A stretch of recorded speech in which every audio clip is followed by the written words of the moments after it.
បាទចឹងជំរាបសួរបង បាទវាសួរលោកសា នេះជាជំនួបលើកទី2នៅក្នុងវីដេអូ តែ បាទអរគុណបងដែលចំណាយពេលបាទមកចូលរួម podcast ជាមួយគ្នាបាទហើយសំណួរដែលចង់សួរបងទី1នេះដោយសារ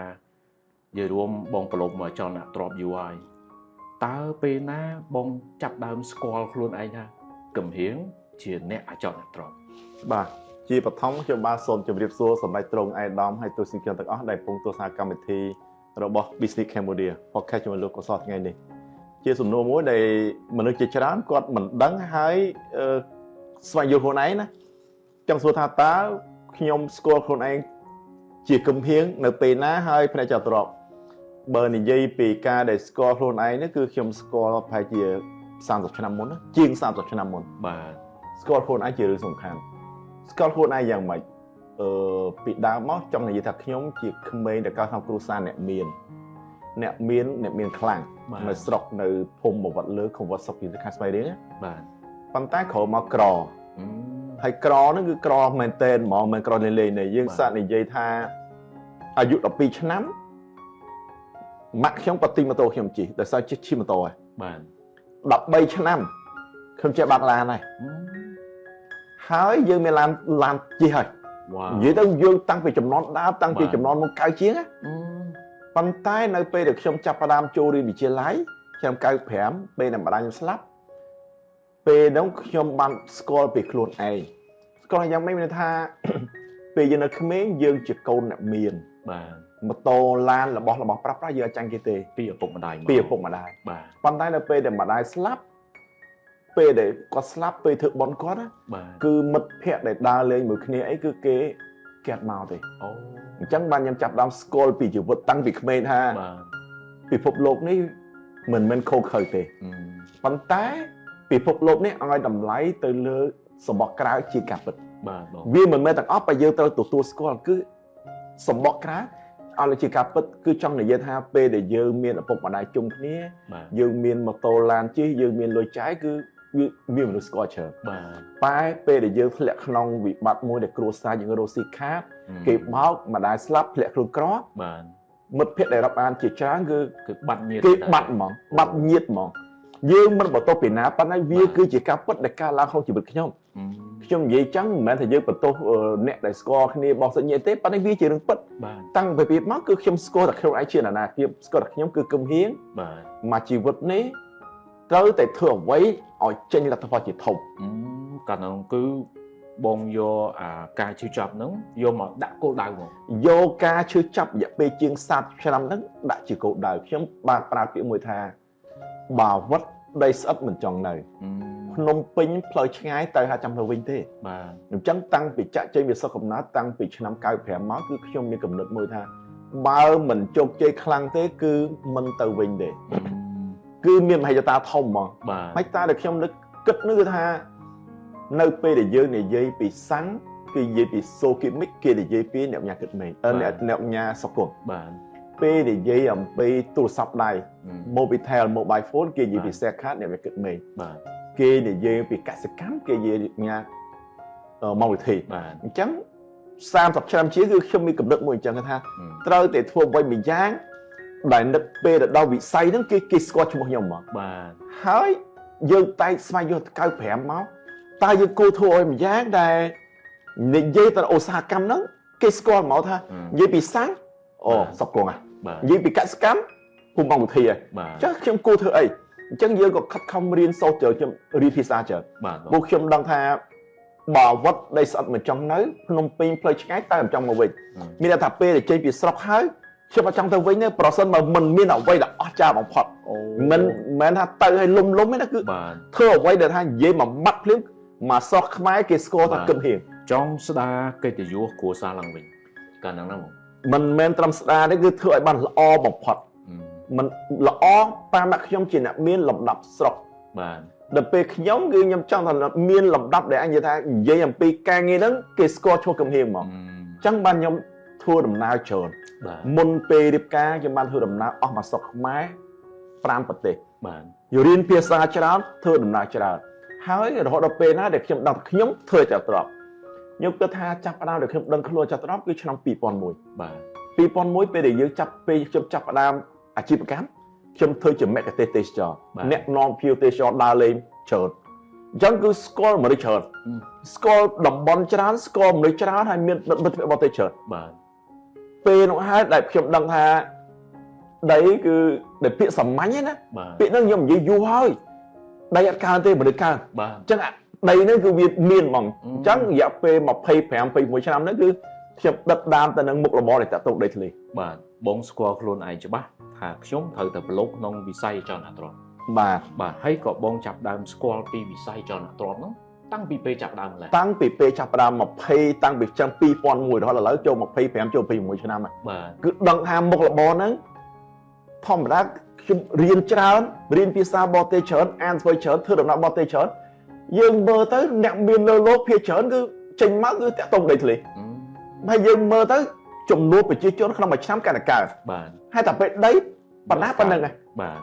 ហើយខ្ញុំបានសិក្សាថាតើមិនមែនឥឡូវសិក្សារាប់សិបឆ្នាំមុនបាទបាងកកប្រជាជនប្រហែលចាកាតាប្រហែលសិង្ហបុរីប្រហែលហូជីមិញប្រហែលយើងដឹងមកចុះពេញយើងប្រហែលបាទយើងដឹង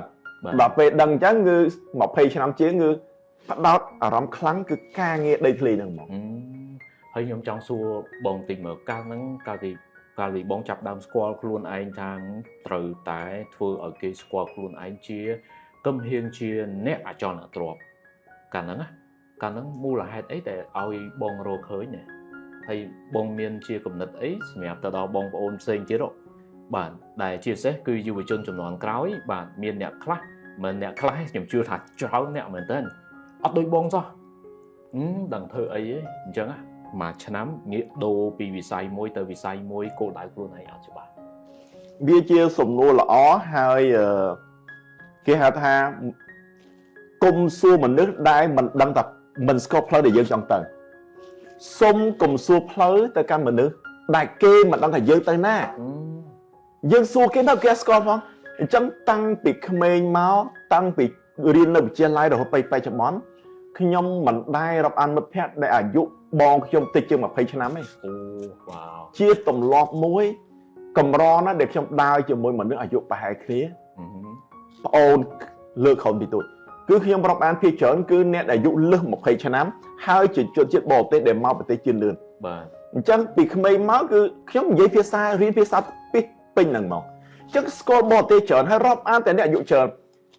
រាល់ការសម្រេចចិត្តខ្ញុំសំបីថាទៅរៀននៅមហាវិទ្យាល័យចំណេញអីរ៉ូស៊ីមករបបអីធ្វើការអីគឺខ្ញុំតែងតែសួរមិត្តភក្តិជនជាតិបរទេសដែលខ្ញុំស្គាល់អញ្ចឹងគឺអ្វីដែលខ្ញុំបានមកគឺការរាប់អានជាមួយបរទេសដែលអាយុច្រើនជាងចេះជាងហើយសុំយោបល់គេប្រាប់យើងគេមកប្រទេសជឿនលឿនគេដឹងសក់ខ្មែរយើងថ្ងៃក្រោយយ៉ាងម៉េចអញ្ចឹងគឺគ្រូខ្ញុំគឺរៀនជាមួយនឹងមិត្តភក្តិបរទេសដែលមានអាយុច្រើនជាង20ទៅ30ឆ្នាំបាទខ្ញុំធ្លាប់ឃើញរូបបងមួយកាលហ្នឹងនៅប្រហែលជានៅកំឡោះឲ្យមើលទៅប្រហែលជាប្រហែល15 16អីហ្នឹងបងថតមួយបរទេសញ៉ឹងបាទអាចរំលឹករឿងហ្នឹងតិចបានទេបើនិយាយពីរូបទីថតបរទេសគឺខ្ញុំមានច្រើន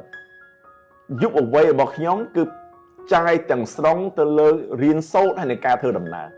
ខ្ញុំអាចខុសពីយុវជនមកជាច្រើននៅក្នុងសម័យបច្ចុប្បន្នហ្នឹងបាទ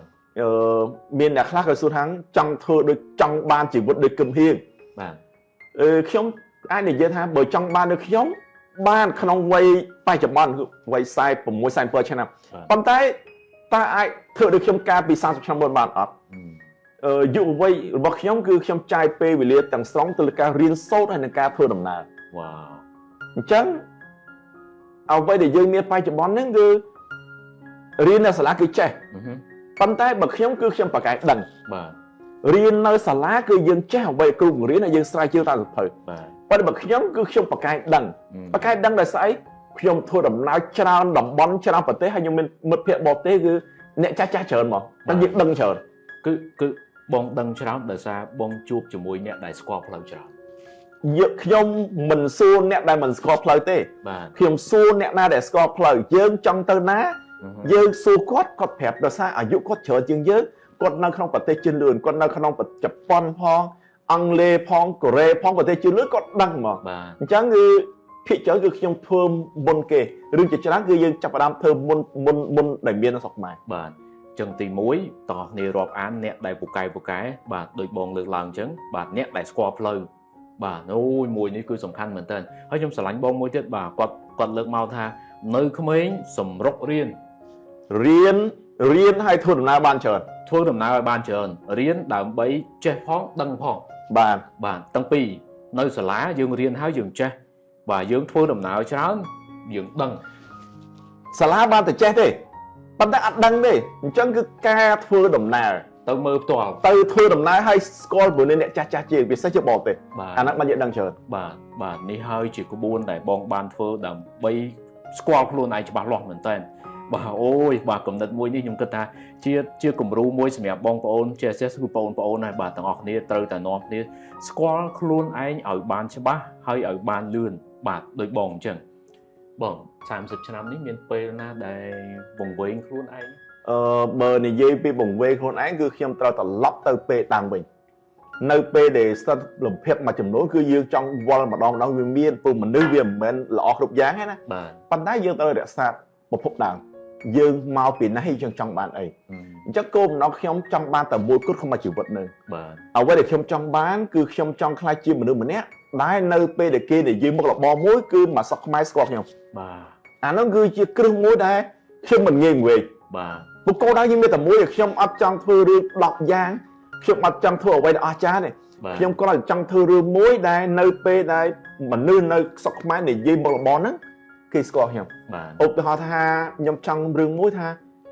នៅពេលដែលគេនិយាយអំពីអចលត្រប់គេថាអូគឹមហៀងខ្ញុំចង់បានតែប៉ុណ្្នឹងទេអញ្ចឹង30ឆ្នាំហើយគឺខ្ញុំធ្វើអាហ្នឹងហើយ30ឆ្នាំទៅមុខទៀតក៏ខ្ញុំនៅធ្វើអាហ្នឹងក៏នៅតែធ្វើតែមួយហ្នឹងបាទអញ្ចឹងចម្លើយគឺបងមិនបង្វែងគោលដៅមិនបង្វែងខ្លួនឯងទេមិនបង្វែងដោយសារខ្ញុំមានគោលដៅតែមួយគ្រាន់តែផ្លូវដែលខ្ញុំដើរវាមានច្រើនខ្ញុំអាចជិះទូកខ្ញុំអាចជិះកប៉ាល់ខ្ញុំអាចជិះទៅភ្លើងជិះឡានដើរ whatever ផ្លូវដែលខ្ញុំដើរផ្លូវដែលខ្ញុំដើរវាមានច្រើនប៉ុន្តែគោលដៅដែលខ្ញុំធ្វើគឺមានតែមួយគត់គឺខ្ញុំចង់ឲ្យប្រជាជនកម្ពុជាបាទ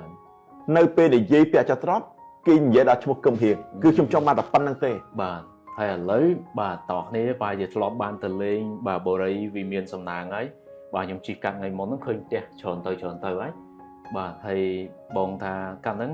យើងរើសតំបន់ខាងជើងហ្នឹងគឺដោយសារតំបន់ហ្នឹងវារីកចម្រើនលឿនហ៎បងភូមិសាស្ត្រគឺខ្ញុំអ្នកដែលខ្ញុំអ្នកធ្វើដំណើរច្រើនដូចខ្ញុំនិយាយចឹងមុនពេលរៀបអាពីខ្ញុំបានធ្វើដំណើរ25ខេត្តក្រុងហើយ5ប្រទេសនិយាយទៅមកស្រុកខ្មែរចេញទៅតំបន់ណាខេត្តណាកលុកកលៀតណាកន្លែងដើរលេងណាខ្ញុំធ្វើដំណើរហើយបើនិយាយតែច្រត់ត្រប់នៅភ្នំពេញវិញណាខ្ញុំមិនមែនជាអ្នករស់ស៊ីដែរពាក់អាវធំវត្តកនៅក្នុងម៉ាស៊ីនត្រជាក់ចាំទៅសួរគេទេបាទអញឥឡូវកម្មវិធីពាក់អាវធំយ៉ាងណាប៉ុន្តែបើរបៀបការងារខ្ញុំមកគឺជិះម៉ូតូគ្រប់កលុកកលៀតនៅក្នុងភ្នំពេញ14ខណ្ឌគឺតោះហើយកន្លែងកលុកកលៀតណាក៏ដែរដីធ្លីណាគឺខ្ញុំធ្វើដំណើរហើយជិះម៉ូតូទៅហ្មង20ឆ្នាំជាងហើយមិនមែនឥឡូវទេបាទឥឡូវបើទៅណាជិះឡានប៉ុន្តែពីមុនមកគឺខ្ញុំទៅគ្រប់កលុកកលៀតហ្មងផ្លូវទូចផ្លូវធំផ្លូវអាណាគឺខ្ញុំច្បាស់ហ្មងបាទស្គាល់ផ្លូវហើយមុននឹងសម្រេចចិត្តធ្វើបរិមានសំណាងណាគឺខ្ញុំដឹងហើយថាតើត្បូងជើងកាលិចយើងគួរធ្វើបែកខាងណាធ្វើអីសិក្សា20គម្រោងបានសម្រេចចិត្តថាត្រូវធ្វើនៅតំបន់ហ្នឹងប្រភេទវេលាចឹងគឺយើងសិក្សា20គម្រោងជាងចាយពេល8ខែខ្ញុំចាយពេលច្រើនលុយច្រើនដូចខ្ញុំតែនិយាយថាសង់បូរីមួយខ្ញុំគូ100ដងខ្ញុំគូ100ដងខ្ញុំគិត100ដងហើយបើមិនត្រូវចិត្តខ្ញុំលុបចោលតែ100ដងធ្វើអត់ទី1ទៀតធ្វើទៅតែត្រូវព្រោះគិតខុសវាមិនអីទេកុំឲ្យធ្វើខុសគិតខុសអីទេគិតខុសខាតទេអត់រស់លុយគិតទៀតបាទវាអាចខាត់ពេលតិចខាត់ពេលគិតខុសចោលអីទេប៉ុន្តែកុំឲ្យធ្វើខុសប៉ុន្តែគិតដល់ពេលមួយដែលថាលេខខុសហើយចាំធ្វើហើយបើធ្វើអត់ខុសទេអញ្ចឹងបានខ្ញុំពាក្យដែលខ្ញុំនិយាយខ្ញុំសុខចិត្តគិតខុស100ដងប៉ុន្តែខ្ញុំនឹងមិនធ្វើឲ្យខុសសូម្បីម្ដងបាទនោះហេតុផលដែលយើងធ្វើនៅតំបន់បាទហ្នឹងច្បាស់មួយបាទទាំងអស់គ្នាបាទកំពុងស្ដាប់បងហើយខ្ញុំពិភាក្សាគ្នានេះ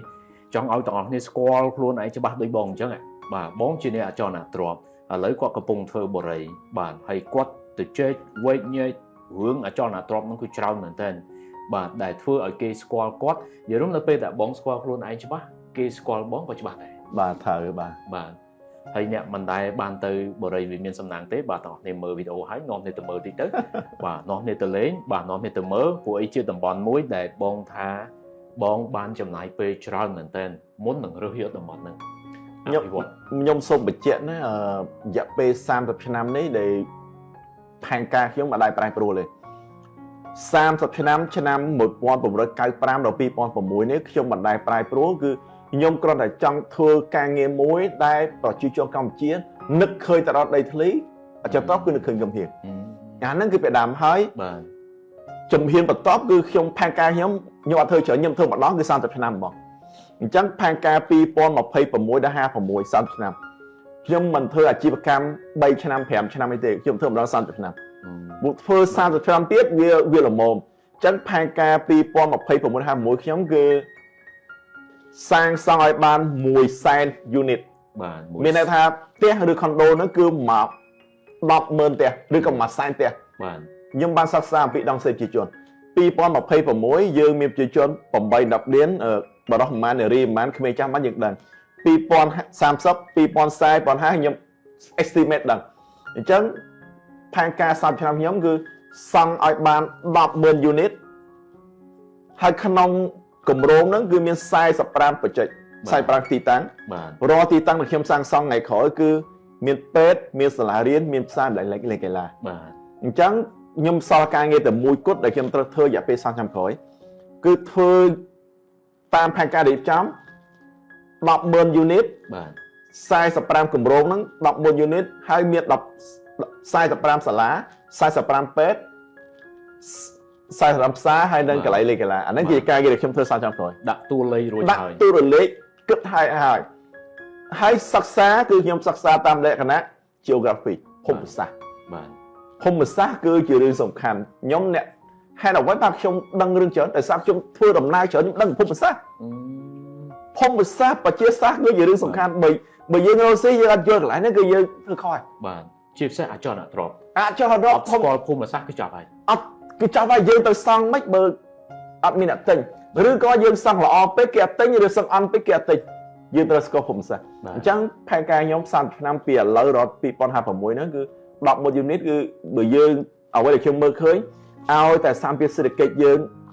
មានលំនឹងបាទយើងការឡើងត្រឹម5% ជាមធ្យមបាទស៊ីផយអាចធ្វើបានអូខេបាទអរគុណបងអីតោះនេះបានស្ដាប់ហើយនិយាយរួមបងមានក្បួននៅក្នុងការគិតបានឲ្យបងគាត់គិតច្រើនហើយគាត់មានក្បួននៅក្នុងការសម្រេចអ្វីដែលគោលដៅដែលគាត់បានដាក់មកបាទចូលដល់ទី2បាទទាំងអស់គ្នាខ្ញុំនឹងនាំទាំងអស់គ្នាមកស្ដាប់មើលថាតើបងមានគំនិតបែបណាបាទផ្នត់គំនិតបែបណាដើម្បីសម្រេចអ្វីដែលគាត់លើកឡើងបាទជាពិសេសនិយាយរួមទាំងអស់គ្នាយើងចង់ខ្លាយទៅជានរណាម្នាក់វាមិនមែនមួយថ្ងៃទេបងមែនទេមួយជីវិតបាទបងអស់30ឆ្នាំហើយខ្ញុំអស់13ឆ្នាំហើយជាអ្នកធ្វើវីដេអូដល់គ្នាមើលណាហើយបងជាអ្នកចលនាទ្របអស់30ឆ្នាំហើយបងពេលដែលយើងធ្វើទៅវាចេះតែជួបឧបសគ្គហើយការហ្នឹងធ្វើម៉េចទៅបងជំនះវារហូតដល់30ឆ្នាំបានហ្នឹងធម្មតាពេលដែលយើងធ្វើដំណើរតាមផ្លូវវាអត់ដែលរលូនទេយើងជិះយន្តហោះនៅលើមេឃកង់មិនប្រកាសជារលូនទេជួនកាលវាត្រូវពពកត្រូវខ្យល់បាទអូខេពេលយើងជិះឡានតាមផ្លូវគោកក៏វាមិនផ្លូវរលូនគ្រប់យ៉ាងដែរបាទវាតែតែមានបញ្ហាយើងជិះកប៉ាល់ក៏មានតិចភ្លើងក៏មានសូម្បីយើងដើរក៏វាមិនរលូនដែរវាតែតែមានបញ្ហាអញ្ចឹងសូម្បីយើងដើរជួនកាលផ្លូវក្លុកខ្លះវាធ្លាក់យើងដួលក៏មិនដឹងបាទឡានម៉ូតូដូចគ្នាជិះម៉ូតូវាប្រាប់ដូចគ្នាអញ្ចឹងផ្លូវជីវិតផ្លូវអាជីវកម្មវាមិនរលូនទេប៉ុន្តែសំខាន់ពេលដែលមានបញ្ហាហើយដោះទៅយើងអត់ដឹងថាតើគេសួរថាចុះក្នុងរយៈពេល10ឆ្នាំខាងមុខទៀតអាចមានបញ្ហាកើតឡើងអត់ខ្ញុំថាវាមានបញ្ហាអីអត់ដឹងទេគ្រាន់តែអ្វីដែលខ្ញុំដឹងគឺខ្ញុំដឹងថាទៅអីដោះហ្នឹងយើងគិតជាមុនបាទយើងគិតជាមុនហើយបើជោគអីដោះកន្លែងហ្នឹងពូរឿងអនាគតយើងមិនដឹងជាមុនយើងកុំនៅបារម្ភពេកអត់បារម្ភទេបាទធ្វើដំណើរទៅមុខទៅវាទៅកន្លែងណាដោះកន្លែងហ្នឹងយើងអាចធ្វើដំណើរយើងធ្វើផែនការយើង estimate គិតជាមុនថាយើងវានឹងមានបញ្ហាអញ្ចឹងយើងដឹងហើយប៉ុន្តែវាមិនប្រកាសណាតដល់ពេលហ្នឹងមកយើងដឹងវាមិនបាទប៉ុន្តែយើងព្រេងជាមុនទៅអីកាប់ហ្នឹងចង់និយាយយ៉ាងទៅអីដោះហ្នឹងបាទ hay bọn miền nẹt lá có đọc trợn với tôi dạo tháng họ nói hả chụp bản nắng tôi thử làm gì chứ chắc mà miền Việt ngồi kê xô khi ông kê xô tha cơm hiền mà chúng cơm hiền thôi bà chạy à khi ông này dây dàng lòi mình men mô tả phía ô tới bà khi ông giấy cứ chỉ chăn tẹo nhau khi ông tha mà chúng khi ông mình đai bà chạy mình ô tê bàn đai cứ chăn tẹo cái xuân mấy con mình đưa rốt sắp khi mình đai bà chạy khi ông bà biết tha khi ông mình đai bà chạy mình men khi ông bọc cái ở cha chla đấy tê bàn tay mình bà chạy cứ trăng thaเอาไว้เดี๋ยวខ្ញុំចង់ធ្វើហើយខ្ញុំមានផាក់ធ្វើហើយគឺខ្ញុំមិនដែលបោះបង់ខ្ញុំចង់ធ្វើអ្វីយ៉ាងគឺខ្ញុំធ្វើតលបានសម្រេចមិនបោះបង់ធ្វើទៅវាស្ទះវាមិនរលូនមានបញ្ហាវាជារឿងពិតប៉ុន្តែខ្ញុំរកដំណោះស្រាយខ្ញុំរកវិធីសាស្ត្រខ្ញុំរកច្រកចេញខ្ញុំធ្វើឲ្យតបបានមិនដែលបោះបង់ដល់អ្វីដែលខ្ញុំចង់ធ្វើនេះជាចំណុចសំខាន់មួយដែលខ្ញុំចូលជើងបានគឺមិនបោះបង់ចោលទេនៅអ្វីដែលខ្ញុំមានផែនការច្បាស់លាស់បាទប៉ុន្តែដល់ដំណាក់កាលមួយអានេះប្រហែលជាបងទ្រាំបានចុះបងផ្សេងចិត្តដែលទ្រាំបានបងមានសារអីពិសេសទៅគាត់ខ្ញុំនិយាយយ៉ាងខ្លីថាអ្នកខ្លះគាត់ថាទ្រាំបានពិបាកពេកពិបាករឿងអីពិបាកចេះបាក់ចុះបាក់ចុះខ្ញុំថាបើសិនជាពិបាកណាស់សូមចាំពាក្យខ្ញុំមួយម៉ាត់លើលោកនេះគ្មានអ្វីធំជាងជីវិតយើងបាទអូខេនៅពេលដែលអ្នកដាក់ជីវិតអ្នកធំជាងបញ្ហាអាបញ្ហាទាំងអស់វាជាគ្រាន់តែជារបស់លេងទេជីវិតយើងគឺធំជាងគេបំផុតមានជីវិតគឺមានសង្ឃឹមមានសង្ឃឹមគឺត្រូវតែធ្វើបានមិនបានតិចបានច្រើនជារឿងចេះស្ដាយនៅពេលដែលជីវិតយើងធំជាងអ្វីគ្រប់យ៉ាងអ្វីដែលកើតឡើងវាគ្រាន់តែជា toys បាទរឿងទី2អ្នកខ្លះគាត់ខ្លាច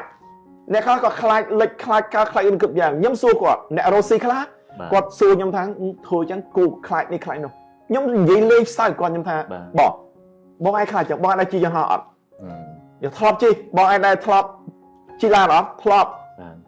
ខ្ញុំនិយាយលេងគាត់ខ្ញុំថាបើសិនជាបងឯងហ៊ានជិះយន្តហោះហើយឈប់ខ្លាចអ្វីគ្រប់យ៉ាង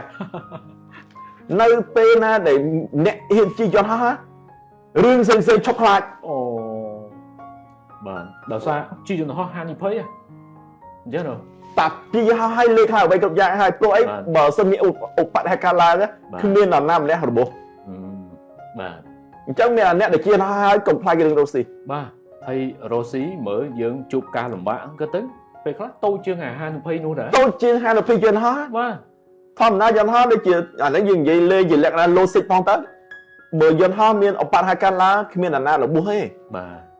អានេះយើងត្រូវដឹងចំណុចពិសេសនៃការជិះយន្តហោះនោះមួយហើយក្នុងការរ៉ូស៊ីយើងខាតយើងបោះបង់យើងរឿងលាក់បដៃសួរថាអស់ជីវិតអត់បើអត់ទេអញ្ចឹងមានន័យថាអ្វីដែលបាត់បង់ហ្នឹងគឺវាទូចជាងជីវិតបាទចាប់ដើមសាដើមបានតាបាទណែចាប់ដើមសាដើមបាន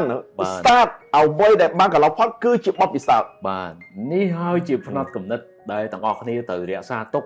បាទហើយបងគាត់ដើរ30ឆ្នាំនេះដោយសារផ្នត់គំនិតបែបហ្នឹងឯងបាទហើយចុងក្រោយនេះខ្ញុំឃើញបងបាទបានបញ្ជូនកូនបាទកូននាងធំហើយបាទ3នាក់កូនច្បង3នាក់ហ្នឹងហើយក៏បានទៅសាលាល្អបាទបានទៅរៀនរហូតដល់ក្រៅប្រទេសបាទតើអ្វីជាផ្នត់គំនិតចិញ្ចឹមកូនមកដល់ពេលនេះដែលបងបានអនុវត្តបើនិយាយពីការចិញ្ចឹមកូនឆ្លងកាត់បទពិសោធន៍ពីដើមខ្ញុំកូនអត់មានក្រោយមកក្រហើយឥឡូវខ្ញុំត្រឡប់មកកម្រិតបច្ចុប្បន្ននេះគឺគ្មានអ្វីប្រើពីការអប់រំខ្ញុំឲ្យតម្លៃបំផុតគឺរៀនហ្នឹងហ្មងបាទរៀនហើយនឹងធ្វើដំណើរលក្ខខណ្ឌជីវិតខ្ញុំគឺរៀនផងធ្វើដំណើរផងបាទរៀនគឺមាននៅសាលាគឺរៀនអ្វីដែលអាចធ្វើបានហើយកុំភ្លេចធ្វើដំណើរបានច្រើនកូនខ្ញុំគឺខ្ញុំត្រូវឲ្យគាត់រៀននៅសាលាល្អបំផុតបាទហើយធ្វើដំណើរច្រើនផុតខ្ញុំបាននិយាយប្រាប់កូនខ្ញុំទៅកូនខ្ញុំគាត់បានប្រាប់មិត្តភក្តិគាត់សើចខ្ញុំបានប្រាប់គាត់ថាគ្រួសារយើងមិនមែនជាគ្រួសារដែលមានបំផុតនៅស្រុកខ្មែរទេយើងក៏ជាគ្រួសារមធ្យមបាទអូខេប៉ុន្តែសាលានៅស្រុកខ្មែរដែលល្អបំផុតផ្លៃផុតប៉ាម៉ាក់អាចជួយកូនឯងទៅរៀនបានព្រោះនោះគឺជាសាលាល្អបំផុតនៅស្រុកខ្មែរបាទហើយអ្នកខ្លះគាត់មិនយល់អ្វីហៅថាសាលាល្អបំផុតខ្ញុំសូមនិយាយពីសាលាបំផុតវាតាក់ទងនឹងពាណិជ្ជកម្មខ្ញុំអ្នករស់ស៊ីបាទខ្ញុំឲ្យកូនខ្ញុំទៅរៀនទាំង3នាក់ដែលធំជួយរៀននៅសាលា Norwich នៅព្រឹក International School បើនិយាយទៅកម្រិតជាមធ្យមមួយឆ្នាំហើយ30,000បាទហើយអ្នកខ្លះសួរថាបើអ្នកបែរជា30,000ថ្លៃណាស់ទៅរៀនកន្លែងផ្សេងតែ 15,000 3,000 មានដូចគ្នាតាខ្ញុំបានប្រាប់គំនិតការយកឃើញខ្ញុំហ្នឹងណាបាទខ្ញុំថាខ្ញុំឲ្យកូនខ្ញុំរៀននៅសាលា Northbridge មួយឆ្នាំជាខ្ញុំ 30,000 ហ្នឹងគឺមិនមែនរៀនតែអក្សរនៅសាលាទេប៉ុន្តែរៀនស្គាល់មិត្តភ័ក្តិនៅក្នុងសាលាព្រោះអ្នកដែលមានលទ្ធភាពបញ្ជូនកូននៅរៀនកម្រិត 30,000 ក្នុងមួយឆ្នាំគឺជាគ្រួសារមួយតែ top ហើយនៅស្រុកខ្មែរបាទអញ្ចឹងរៀននៅសាលាហ្នឹងគឺរៀនអក្សររៀនស្គាល់ពីខ្លួនឯងស្គាល់សំខាន់គឺស្គាល់មិត្តភ័ក្តិដែលរៀននៅសាលាបាទចេញពីហ្នឹងខ្ញុំបានសួរគាត់ចង់រៀននៅណាបាទយើង brainstorming គ្នាចុងក្រោយគឺលើโลกនៃសាលាល្អបំផុតគឺមានតែ2ប្រទេសទេដែលថា A+ ហ្មងគឺអាមេរិកហើយនិងអង់គ្លេសខ្ញុំសម្រេចចិត្តបញ្ជូនគាត់ទៅរៀនអង់គ្លេសដោយសារតែអង់គ្លេសគឺជាម្ដាយរបស់អាមេរិកអង់គ្លេសគឺជាម្ដាយអាមេរិកអង់គ្លេសចំណាត់ដាក់អានក្រុមយមលើអាមេរិកអង់គ្លេសគឺតែច្បាប់ឲ្យអាមេរិកបាទអញ្ចឹងអង់គ្លេសអាមេរិកគឺជាប្រទេសដែលមានការអប់រំល្អលេខ1លើโลกពីរហ្នឹងទៅណាក៏បានដែរប៉ុន្តែបើល្អគឺម្ចាស់ដើមនៃអក្សរលើโลกគឺអង់គ្លេសបាទឲ្យកូនទៅរៀនអង់គ្លេសហើយអង់គ្លេសវាមានច្រើនទៀតបាទវាមានច្រើនទីក្រុងច្រើនសាលារៀនច្រើនមុខវិជ្ជាអញ្ចឹងគឺខ្ញុំសុំយកហ្មងទៅរៀនណារៀននៅអង់គ្លេសរៀននៅទីក្រុងណាឡុងដនរៀននៅសាកលវិទ្យាល័យណាកំដប់មករៀនមុខវិជ្ជាអីកំណត់គឺយើងដាក់ឲ្យចំគាត់ហ្មងព្រោះយើងដឹងថាការអប់រំគឺសំខាន់បាទហើយដូចខ្ញុំនិយាយហ្នឹងរៀនគឺដើម្បីចេះប៉ុន្តែបើចង់ដឹងគឺខ្ញុំឲ្យគាត់ធ្វើដំណើរខ្ញុំបានប្រាប់ពួកគាត់ពេលដែលចប់ Bachelor នៅអង់គ្លេសទៅត Master នៅចិនព្រោះលក្ខខណ្ឌខ្ញុំបើថាមិនប្រកាសអង់គ្លេសខ្មែរចិនទេមិនជាកូនអូនិយាយវាច្បាស់ហើយបើកូនអាចចាក់3ទេមិនជាកូនទេអូអញ្ចឹងគឺទៅអង់គ្លេសហើយទៅយក Master នៅចិនមួយទៀតហើយពេលចប់ហើយណាប៉ាឲ្យកូនឯង$10,000បាទរយៈពេល1ឆ្នាំមិនបាច់មកផ្ទះប៉ុន្តែបើសិនជាក្នុង passport មិនមាន50ប្រទេសទេកុំមកវិញមានន័យថាពេលដែលចប់អង់គ្លេសហើយទៅរៀននៅចិនហើយឲ្យពេល1ឆ្នាំធ្វើដំណើរពេល1ឆ្នាំមកផ្ទះក៏បានមិនមកក៏បានធ្វើការទៅណាក៏បានដែរសុខក្រៅទៅណាក៏បានធ្វើការក៏បានដើរលេងក៏បានហើយមានលុយ$10,000ឲ្យដាក់លុយ$10,000ក្នុងកុងបាទអូខេបាទក្នុង1ឆ្នាំហ្នឹងទៅរស់នៅប្រទេសណាក៏បានទៅធ្វើការក៏បានទៅដើរលេងក៏បានប៉ុន្តែបើមកវិញមើល passport ឲ្យបាន50ប្រទេសអូអានេះដោយសារបងជឿជាក់ខ្លាំងហ្មងទៅលើការធ្វើដំណើរយើងដឹងវានឹងកំណត់វាសនារបស់កូន Yes វ៉ាវចេះគឺរៀននៅសាលាបាទការធ្វើដំណើរគឺដឹងបទពិសោធន៍ខ្ញុំគឺខ្ញុំរៀននៅសាលាផងគឺខ្ញុំធ្វើដំណើរបាទរហូតបច្ចុប្បន្ននេះខ្ញុំធ្វើដំណើរបើចង់និយាយទៅគឺច្រើនប្រទេសហើយដឹងច្រើនដឹងមិនមែនថាយើងរៀននៅសាលាណាគឺយើងធ្វើដំណើរយើងមើលឃើញយើងស្គាល់គេគឺយើងដឹងនេះបងត្រៀមចំណាយចេះដោយសារបងខ្លួនឯងបានដើរមុនកូនរួចទៅហើយបាទយើងដឹងថាផលប្រយោជន៍នៃការធ្វើដំណើរហ្នឹងវាចំណេញទៅដល់យើងច្រើនបាទអញ្ចឹងក៏បានធ្វើហ្នឹងទៅដល់កូនតើកូនគិតថាមានសម្ពាធទេបងទៅពេលមើលទៅបងដូចដាក់ហេគោលដៅរៀងពោះដែរបងធម្មតាខ្ញុំបរៀនតាំងកូនតាំងក្មេងគឺខ្ញុំបរៀនគាត់ independent ខ្ញុំប្រើពាក្យថាជាកូនអន្ត្រីមិនមែនហៅទាំងវងទេបាទអញ្ចឹងជាអន្ត្រីគឺហៅតែឯងហៅកាន់តែខ្ពស់អូអញ្ចឹងពាក្យដែលខ្ញុំនិយាយមកកូនគឺជាកូនប្រើពាក្យថាកូនឪពុករបស់ប៉ារៀននៅសម័យដើមបានតែត្រឹម diploma ឯណាបាទប៉ុន្តែឪពុកកូនឯងបណ្ឌិតអញ្ចឹងគាត់ត្រូវព្រេខ្លួនណាកូនឯងអត់អាចក្រោមហ្នឹងទេណាមិនអាចបើមិនបានអត់ក៏ប្រហែងដែរឪពុកប៉ា diploma បាទប៉ុន្តែឪពុកកូនឯងបណ្ឌិតអញ្ចឹងកូនឯងរៀនយ៉ាងម៉េចឲ្យសំរៀងហើយណាបើអត់ណាក៏ចង់ master ដែរបាទអញ្ចឹងហើយកំណត់ទៀតបើមិនបាន3ភាសាទេអាហ្នឹងធ្លាប់ចង់និយាយលេងសើចថាបើសិនជាមិនចេះ3ភាសាទេទ្រព្យសម្បត្តិមរីក៏មិនចាញ់ឲ្យផងមិនគម្រាមទេប៉ុន្តែប្រាប់មុនពួកអីបាទសាលាឲ្យរៀនអស់ជំរើសបាទពេលវេលាអីឲ្យធ្វើទេសចរលុយកាក់គឺមកកំ pl រៀនឲ្យប្រកាសកំ pl ដើរឲ្យបាន50ទេបាទប៉ុន្តែបងមានទម្លាប់យ៉ាងម៉េចជាមួយកូនក្រៅពីប្រាប់គាត់បញ្យល់ថាកូនឯងជាកូនមន្ត្រីណាអញ្ចឹងកូនឯងត្រូវខំប្រឹងកូនឯងត្រូវរស់បែបមន្ត្រីណាតើបងបានចំណាយធ្វើអីដែលបងគិតថានឹងធ្វើជាឪពុកត ទាំងអស់គ្នាបាទទាំងអ្នកទាំងអស់គ្នាទាំងខ្ញុំទាំងបងគឺត្រូវចំណាយពេលអញ្ចឹងមួយកូនធ្វើអីជាទូទៅពេលដែលកូននៅក្មេងគឺយើងចាយពេលវេលាគាត់ច្រើនពេលដែលគាត់នៅក្មេងគឺធម្មតាកូនខ្ញុំរបៀបចំកូនតាំងពីតូចតអាយុ12ឆ្នាំឡើងបានឲ្យគាត់កាន់ទូរស័ព្ទបាទតើចូលថ្នាក់វិទ្យាល័យ15 16បានកាន់ទូរស័ព្ទប្រើទូរស័ព្ទសំខាន់អត់ឲ្យកាន់ទូរស័ព្ទពេលផ្ដាស់ទេ12ឆ្នាំបានឲ្យបានកាន់ទូរស័ព្ទណា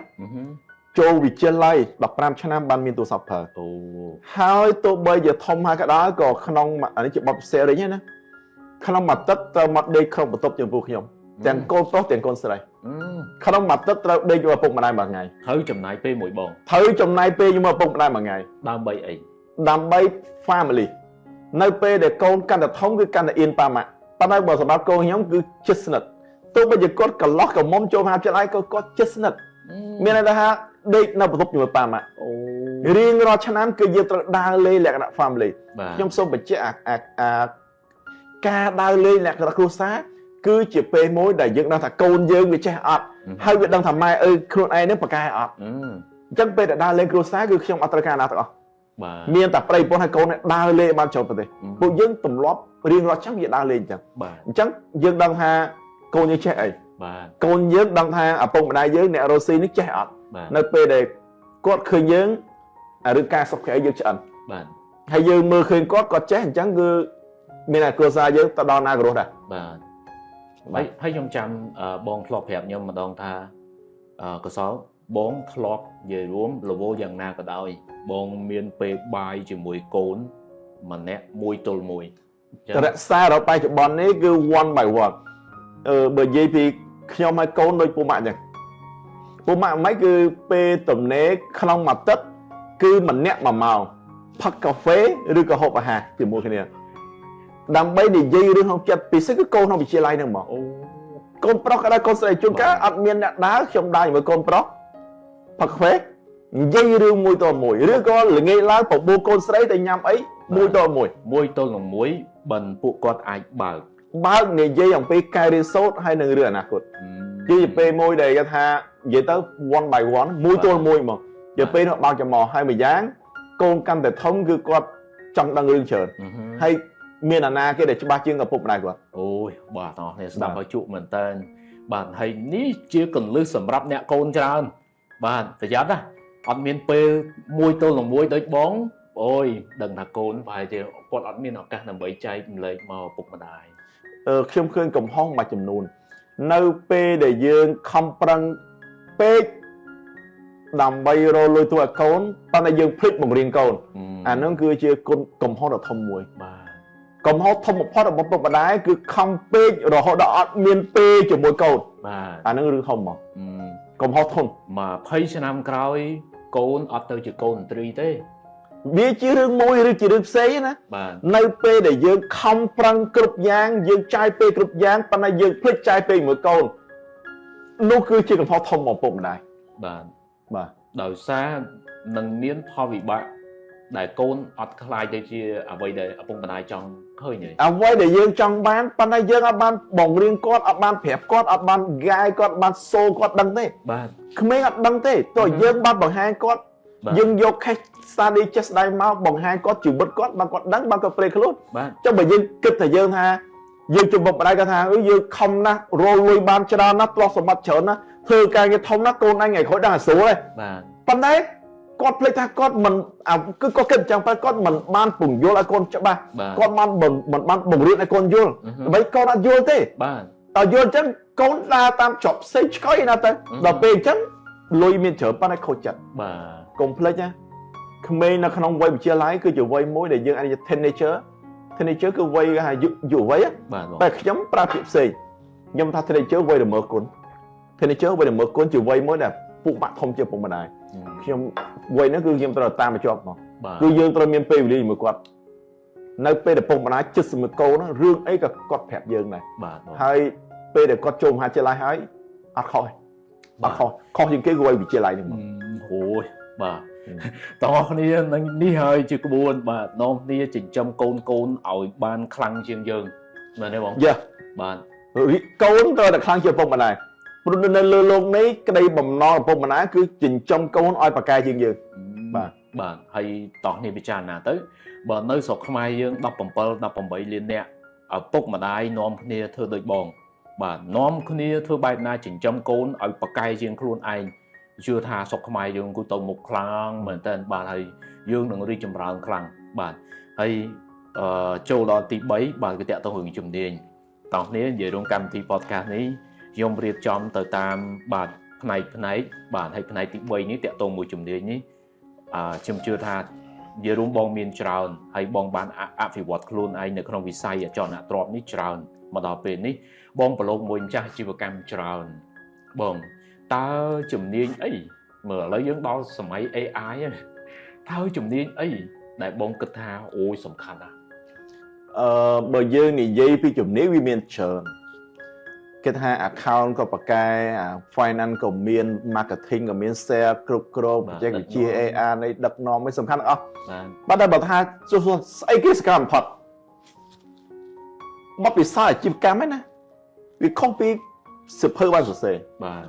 សភៅបើសិនជាអ្នកដែលគាត់ជំនាញខាងទីផ្សារគាត់សរសេរគាត់និយាយថាទីផ្សារសំខាន់ជាងគេប៉ុន្តែបើអ្នក finance សរសេរសភៅវិញគាត់និយាយថា finance សំខាន់ជាងគេប៉ុន្តែបើអ្នក IT សរសេរសភៅគាត់ថា IT សំខាន់ជាងគេខ្ញុំអ្នករកស៊ីសភៅណាក៏ខ្ញុំអានដែរបាទរស់នៅជីវកម្មអាជីវិតខ្ញុំថាបើសិនជាជំនាញឲ្យខ្ញុំរកជំនាញមួយសំខាន់ជាងគេគឺខ្ញុំនឹងប្រើពាក្យថាជំនាញស្គាល់មនុស្សសំខាន់ជាងគេបំផុតវ៉ាវជំនាញស្គាល់មនុស្សសំខាន់ជាងគេបំផុតជំនាញផ្សេងៗជួលគេបានបាទតែជំនាញស្គាល់មនុស្សគឺជាជំនាញមួយដែលគ្មានសាលាបរិញ្ញាបត្រហើយត្រូវចំណាយពេលត្រូវចំណាយពេលមនុស្សដែលបកកែទាំងអស់មនុស្សជ័យភាគច្រើនគឺគាត់បកកែស្គាល់មនុស្សស្គាល់ចំមនុស្សបាទអានោះសំខាន់ណាស់វ៉ាវយើងធ្វើអាជីវកម្មយើងគេថាយើងតើបកកែលក់បកកែផលិតបកកែគ្រប់គ្រងបកកែគណនេយ្យបកកែទីផ្សារវាទទួលស្គាល់វាបកកែហើយបាទទាំងអស់ជួលគេបានតើបកកែជួលគេបានប៉ុន្តែអ្វីដែលជួលគេបានគឺស្គាល់មនុស្សខ្ញុំឲ្យតម្លៃស្គាល់តាមរយៈគេធ្វើដំណើរបានច្រើនរាប់អានមនុស្សបានច្រើនចំណេញដូចបងស្គាល់មួយបរទេសមួយចំនួនអញ្ចឹងបាទគឺចំណេះដឹងស្គាល់មនុស្សជំនាញស្គាល់មនុស្សដែលជាជំនាញមួយគ្មានសាលាបង្រៀនសាលាបង្រៀនយើងតែគណនេយ្យហេតុវត្ថុទីផ្សារ marketing AI ឡាអញ្ចឹងប៉ុន្តែមានអាណាគេបរិញ្ញាស្គាល់ជំនាញស្គាល់មនុស្សមានតែការអនុវត្តចេះស្ដីទេបាទអនុវត្តចេះស្ដីបាទស្គាល់មនុស្សគឺជាជំនាញមួយដែលធំបំផុតបាទហើយមួយទៀតខ្ញុំទៅជួបម្ចាស់រោងចក្រកាត់ដេរមួយគាត់ថាអូយនិយាយរួមថតវីដេអូហើយបងគាត់ចែកម្លែងមកថាកសលហើយបង5ឆ្នាំ5ឆ្នាំដំបូងហ្នឹងវេទនាដោយសារស្គាល់មនុស្សខុសត្រូវស្គាល់មនុស្សគឺជារឿងសំខាន់បាទជំនាញមួយទៀតដែលក្រៅពីស្គាល់មនុស្សដែរខ្ញុំសូមនិយាយតាក់ទងនឹងការរកស៊ីណាបាទគេនិយាយថា account កត់លុយចេញចូល finance យកលុយទៅប្រាស់ត្រឹមត្រូវ sell ធ្វើមកឲ្យលក់ដាច់បាទ marketing ធ្វើមកឲ្យគេស្គាល់បាទ management ឈើវិធ្វើកម្មឈើត្រង់ធ្វើឈើវិធ្វើកង់ឈើត្រង់ធ្វើកម្មមានន័យថាប្រើនោះឲ្យចំជំនាញបាទទាំងអស់ហ្នឹងខ្ញុំសូមនិយាយថាក្រុមហ៊ុនជាច្រើននៅលើពិភពលោកដែលខ្សែទុនហើយម្ចាស់ចុះគុកកំហុសធំបំផុតគឺ finance កូនខ្ញុំទាំងអស់គឺខ្ញុំបង្រៀនឲ្យចេះចាយលុយហើយនឹងគ្រប់គ្រងលុយគឺខ្ញុំបង្រៀន finance តាំងពីទូចមកតាំងពី10ឆ្នាំឡើងរាល់ថ្ងៃពួកគាត់មានប្រាក់ខែបាទខ្ញុំបើកប្រាក់ខែកូនតាំងពីកូនអាយុ2 3 10ឆ្នាំអូបើកប្រាក់ខែឲ្យខ្ញុំបង្រៀនគាត់នេះគឺ finance ហើយគាត់ធ្វើការនៅណាប្រាក់ខែគាត់ក្នុងនាមការជាកូនរបស់ខ្ញុំបើកលុយគាត់ខ្ញុំចង់គាត់ចេះ finance បាទក្រុមហ៊ុនជាច្រើនដែលខ្សែទុនគាត់ bankruptcy គឺ finance ម្ចាស់ជាកម្មជាច្រើនខ្សែទុនចុះគុកគឺ finance គឺជាជំនាញមួយដែលបើមិនចេះអាហ្នឹងអាលំក្រុមហ៊ុនឲ្យចុះគុកទៀតដោយសារ finance គឺលុយគ្រប់គ្រងនឹងការប្រើប្រាស់លុយមិនមែនតែខ្មែរទេក្រុមហ៊ុននៅពិភពលោក finance នៅធំបាទមនុស្សមានបញ្ហាដែលដេកមិនលក់មានបញ្ហាដែលរហូតដល់បងថៃទៅជាប់គុកអីផ្សេងៗហ្នឹងគឺដោយសារលុយគឺគាត់មិនចេះគ្រប់គ្រងលុយហើយមិនប្រើប្រាស់លុយមិនត្រូវរឿងលុយកូនខ្ញុំមានជំនាញក៏បានដែរកូនខ្ញុំច្បង con nhom cho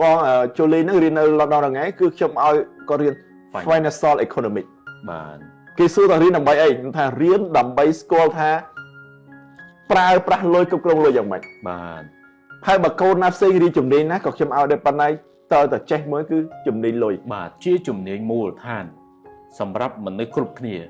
បាទជាពិសេសគឺអ្នកដែលមានក្តីសម័យអ្នកដែលចង់ខ្លាយទៅជាសហគ្រិន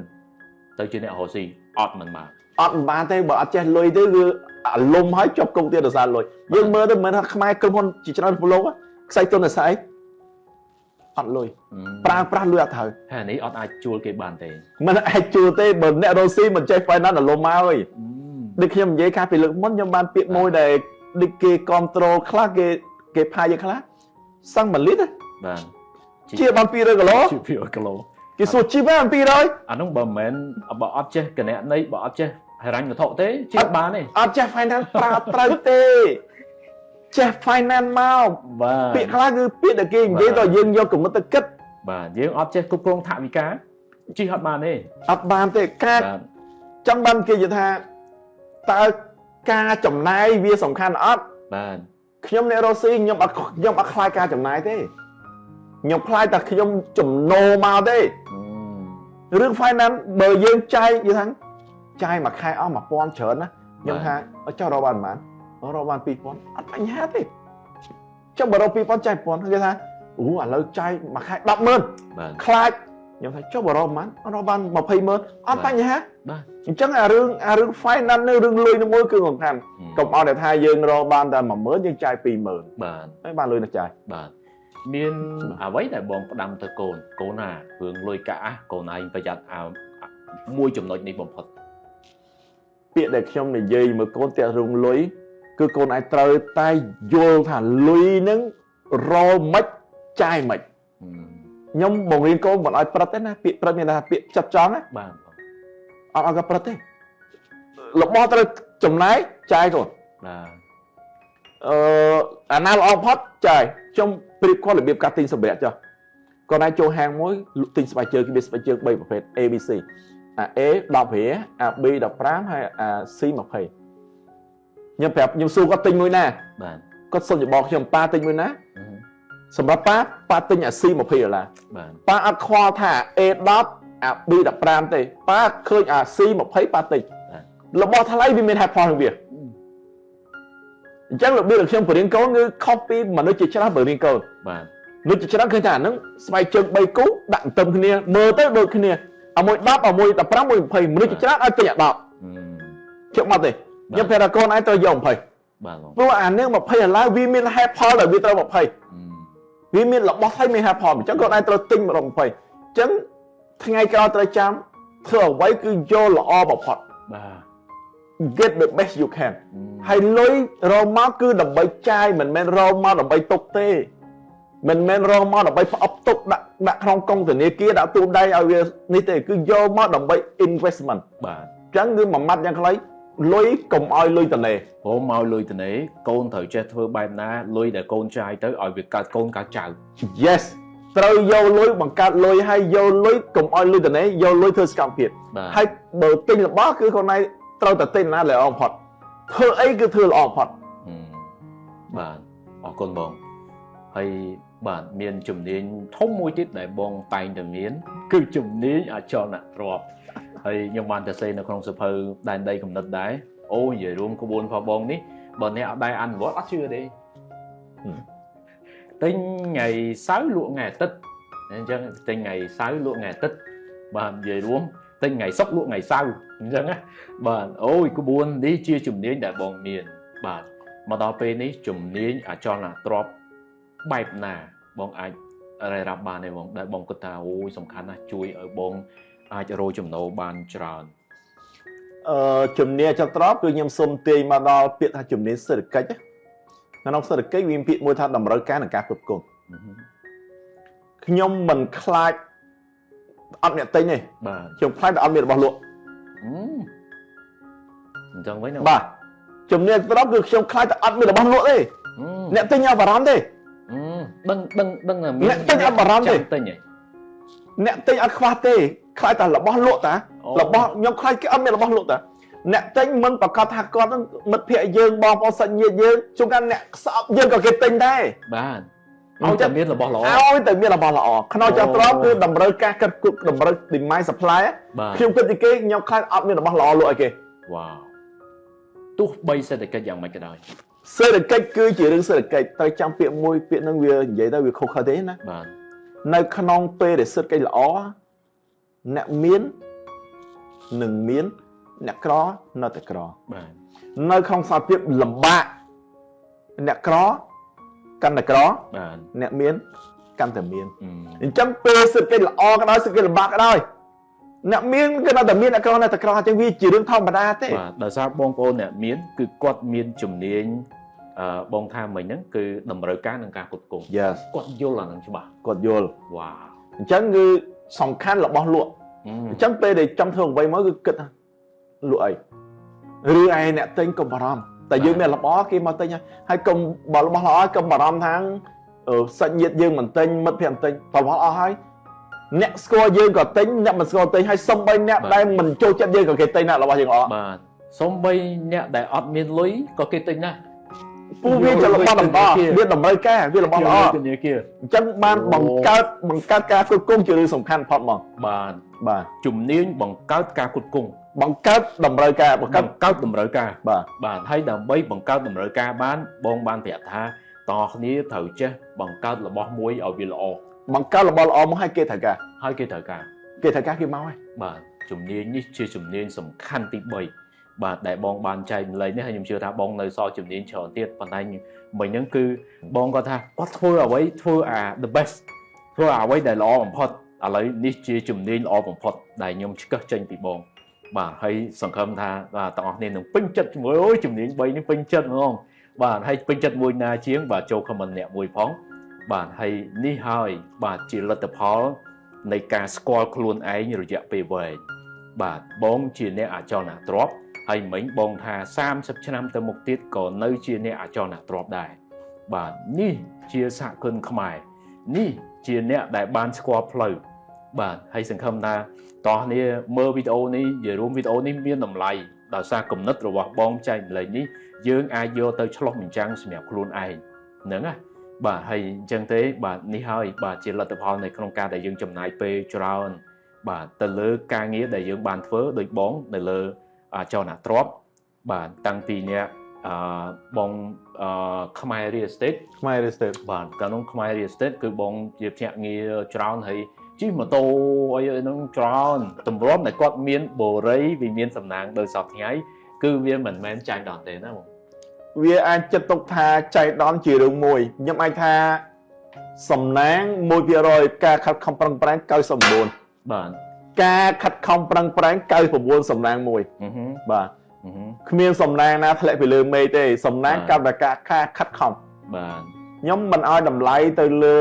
អ្វីដែលងាយស្រួលពេកហើយអ្វីដែលមើលទៅវាសាមញ្ញពេកខ្ញុំឲ្យតម្លៃទៅលើការខិតខំប្រឹងប្រែងរបស់មនុស្សម្នាក់យើងចេះប៉ុណ្ណាប្រកែប៉ុណ្ណាអ្វីជារឿងដាច់ចល័យប៉ុន្តែសំខាន់គឺខំខ្ញុំប្រាប់វាថាខំ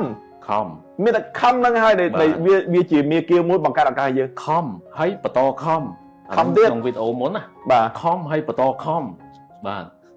នៅបន្តទៅមុខទៀតនៅតែខំ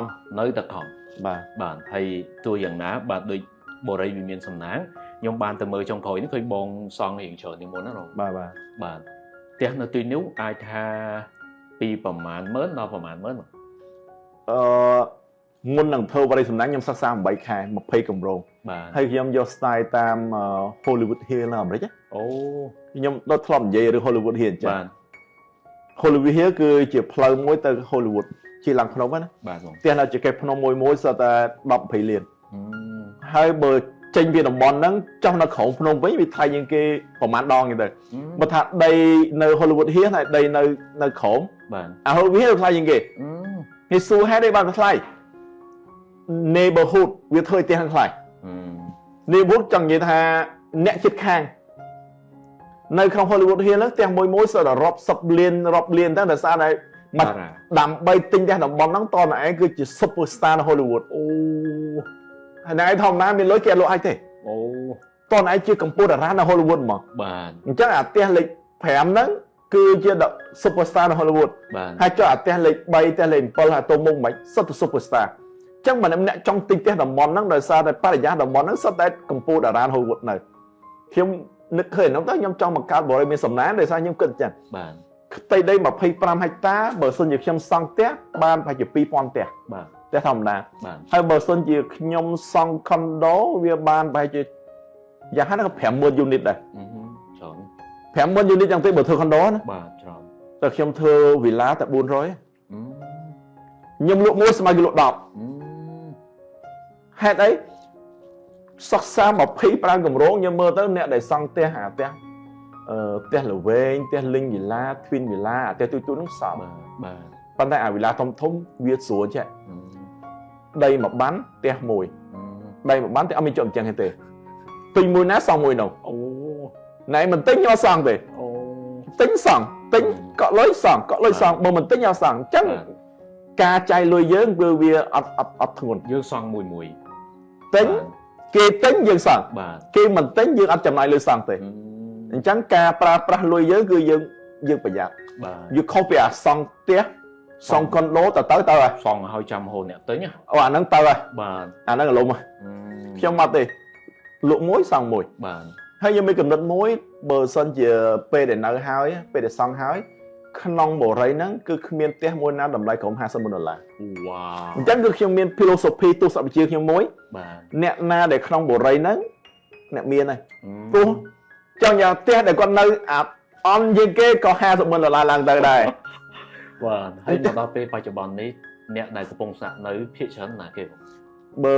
បច្ចុប្បន្នហ្នឹងជាអ្នករស់ស៊ីច្រើនផ្ទះដែលយើងលក់ឲ្យពីដើមមកគឺសង្កត់ថា100%អ្នកទិញគឺទីដើម្បីនៅទីផ្សារខ្ញុំគឺលក់ឲ្យអ្នកដែលនៅផ្ទះវិឡាភ្លក់ឬក៏អ្នកនៅផ្ទះល្វែងបាទតែគាត់មានផ្ទះហើយណាគាត់មើលទៅនៅក្នុងបរិយាគាត់នៅគឺមានអាផ្ទះទូចផងផ្ទះធំផងផ្ទះកដាផងហាងលក់ដូររស់ស៊ីពេញអាហ្នឹងមនុស្សច្រើនដល់ពេលខ្ញុំលំដាប់អភិជនទៅស្មើគ្នាហ្មងនិយាយទៅគឺអាអន់នេះគេដែលចូលថ្ងៃក្រោយឥឡូវវាក្រោម50ឯងពេលដែលធ្វើចាប់ចូលនៅក៏មានក្រោម$50,000ហើយនៅហ្មងต้องថានៅក្រៅគេធ្វើការរស់ស៊ីនឹងគេមកចូលដល់ក្នុងបរិយាមានសំណាងនេះគឺលំនៅឋានអភិជនគឺដើម្បីនៅអានេះវាដូចបងនិយាយពីខាងលើមកថាស្គាល់គេស្គាល់មនុស្សឲ្យច្រើនហើយស្គាល់មនុស្សដូចនៅបរិយាវិមានសំណាងនេះគឺគាត់អ្នករស់ស៊ីបាទអ្នករស់ស៊ីមកឲ្យពួកគាត់ទៅទិញបរិយាខ្ញុំខុសគេទិញគឺនៅអត់មានអ្នកទិញឲ្យចាំលក់ចំណេញទេពួកខ្ញុំនិយាយហើយខ្ញុំថាកន្លែងខ្ញុំមិនមែនអ្នកលក់ចំណេញទេណាគឺខ្ញុំទិញឲ្យនៅហ្មងជាលទ្ធផលគឺទិញឲ្យនៅគាត់មានផ្ទះនៅកន្លែងណាផ្សេងៗឬគាត់បាទដល់ពេលទិញហើយនៅហើយលក់អាផ្ទះចាំផ្សេងមកនៅកន្លែងខ្ញុំពួកខ្ញុំធ្វើដើម្បីគាត់នៅហ្មងពួក25ហាត់សង់400ផ្ទះអញ្ចឹងគឺអា space អាទីធ្លាផ្សេងធំហ្មងគាត់ថាធ្វើដូចត្រូវហ្មងខ្ញុំធ្វើការហត់ហើយខ្ញុំចង់មកវិញគឺសម្រាប់ឲ្យវាស្រួលខ្ញុំថាហ្នឹងហើយបូរីខ្ញុំ25ហាត់អត់មានលក់ដូរកញ្ចប់កញ្ជៀនលក់ដូរស្អីញ៉ៃអត់មានទេគឺនៅហើយអ្នកដែលនៅបានប្រកាសណាគាត់ millionaire បាទ millionaire សកែmillionaire ខ្មែរអ្នកមានបាទពួកធម្មតាគាត់មានផ្ទះ$50,000ឡើងទៅក៏មិនអ្នកក្រសថៃហ៎មិនយើងមិនរើសអើងអ្នកដែលអត់មានអភិភាពទេប៉ុន្តែទីផ្សារគោលដៅយើងគឺកំណត់អ្នកមានលុយមកបាទអាហ្នឹងជាចំណុចពិសេសដែលខ្ញុំលក់រាល់ថ្ងៃនេះដូចបងនិយាយរួមពេលខ្លះរបៀបដែលបងគិតនោះហើយជាបរិយាដែលគាត់បានគាត់សាងសង់បាទហើយយ៉ាងដែរបាទបងប្អូនអាចមានឱកាសមួយដើម្បីស្គាល់សហគ្រិនផ្ទះខាងនោះក៏សហគ្រិនបាទអញ្ចឹងវាមានឱកាសរាប់អានគ្នាមានឱកាសរីកចម្រើនទៅជែកគ្នាច្រើនបាទដោយសារមនុស្សដូចគ្នាវាមានចំណុចមួយទៀតខ្ញុំចង់ត្រឡប់ទៅវិញតាក់ទងនឹងការដែលឲ្យកូនទៅរៀននៅសាលាថ្លៃហើយនឹងការដែលនៅក្នុងសហគមន៍អ្នកមានអញ្ចឹងវាមានផលប្រយោជន៍យ៉ាងម៉េចពេលដែលយើងឲ្យកូនទៅរៀននៅសាលាដែលថ្លៃមានន័យថាកូនដែលទៅរៀននៅសាលាហ្នឹងឪពុកម្ដាយគេសុទ្ធតែជាអ្នកលំដាប់បាទអញ្ចឹងកូនស្គាល់គ្នាអាហ្នឹងគឺរឿងពិតដែលយើងទទួលស្គាល់ណាបាទធម្មតាកូននៅសាលាមួយខែ2ទៅ30000អញ្ចឹងឪពុកម្ដាយគេមិនស្រាទេសម្រាប់អ្នកធុធាបាទហើយអ្នកដែលនៅក្នុងបរិមាណសំណាងផ្ទះ$50,000អញ្ចឹងដល់គាត់ស្គាល់គ្នាគាត់រាប់បានគ្នាគាត់ក៏លំដាប់អញ្ចឹងដែរបើយើងនិយាយថាផ្ទះ$50,000ទៅរាប់លានអញ្ចឹងអ្នកដែលស្គាល់គ្នាគឺលំដាប់យើងបង្កើតសហគមន៍អញ្ចឹងពួកគាត់ទទួលប្រយោជន៍ច្រើនអ្នកដែលរស់នៅអញ្ចឹងបើថាស្គាល់មនុស្សឬសំខាន់ហើយស្គាល់ចំមនុស្សទៀតបាទ នេះអូជំនាញសំខាន់មែនតើបាទតើអ្នកពងស្ដាប់នេះហើយចូលដល់ទី4គឺតាក់ទងរឿងទម្លាប់បាទខ្ញុំគិតថាបងមានវិន័យបាទបងនេះបានស្ដាប់មិញកូនមានវិន័យបាទអត់មានចេះតែប្រើទូរស័ព្ទទេផ្ដាស់ទេបាទបងមកដល់ពេលនេះទម្លាប់អីខ្លះដែលនាំឲ្យបងរីកចម្រើនខ្លះបើនិយាយអំពីទម្លាប់គឺខ្ញុំសាមញ្ញដូចគេឯងទេហាត់ប្រាណលេងកីឡារាប់អានមិត្តភ័ក្តិធម្មតាទាំងអស់ប៉ុន្តែអ្វីដែលធំជាងទម្លាប់គឺវិន័យខ្ញុំគឺជាមនុស្សម្នាក់ដាក់វិន័យ 100% វ៉ាវនិយាយពីបទពិសោធន៍រៀនសូត្រចាស់តាំងពីរៀនរហូតដល់ប្រឡងបាក់ដប់មិនដែលបាក់ចាក់សុំបីម្ដងអត់មានវិន័យលើខ្លួនមានវិន័យតាំងពីទូចមកគឺតាំងពីរៀនដល់បាក់ដប់មិនដែលបាក់ចាក់សុំបីម្ដងវ៉ាវវិន័យមួយទៀតដែលខ្ញុំគិតថានិស្សិតសិស្សខ្មែរធ្វើមិនបានដូចខ្ញុំឯងរៀនមហាវិទ្យាល័យ4ឆ្នាំមិនដែលឈប់សុំបីម្ដងមិនដែលទៅរៀនយឺតសុំបីម្ដងមិនដែលចេញមុនមកសុំបីម្ដងរយៈពេល4ឆ្នាំមហាវិទ្យាល័យអូវិន័យបាន personal discipline ខ្ញុំគឺ 100% បានវាគឺជាហេតុផលមួយដែលថានៅពេលដែលយើងវិន័យហើយគឺអាណាគ្រឹះហើយគ្មានណាអស់ទីយើងបានទេបានវាអត់ទីហើយជាទម្លាប់បច្ចុប្បន្ននេះខ្ញុំមើលឃើញចឹងសុខភាព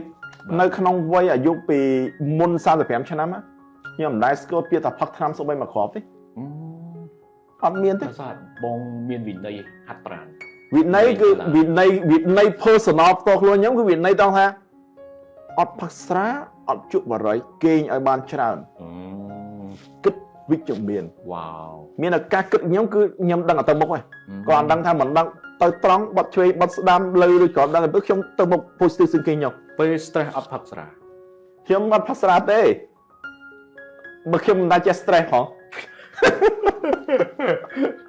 អាហ្នឹងអាចថាដោយសារយើងអត់ជក់យើងអត់ផឹកស្រាយើងអត់ stress ខ្ញុំអត់ជក់បារីខ្ញុំអត់ផឹកស្រាហើយខ្ញុំគេងច្រើន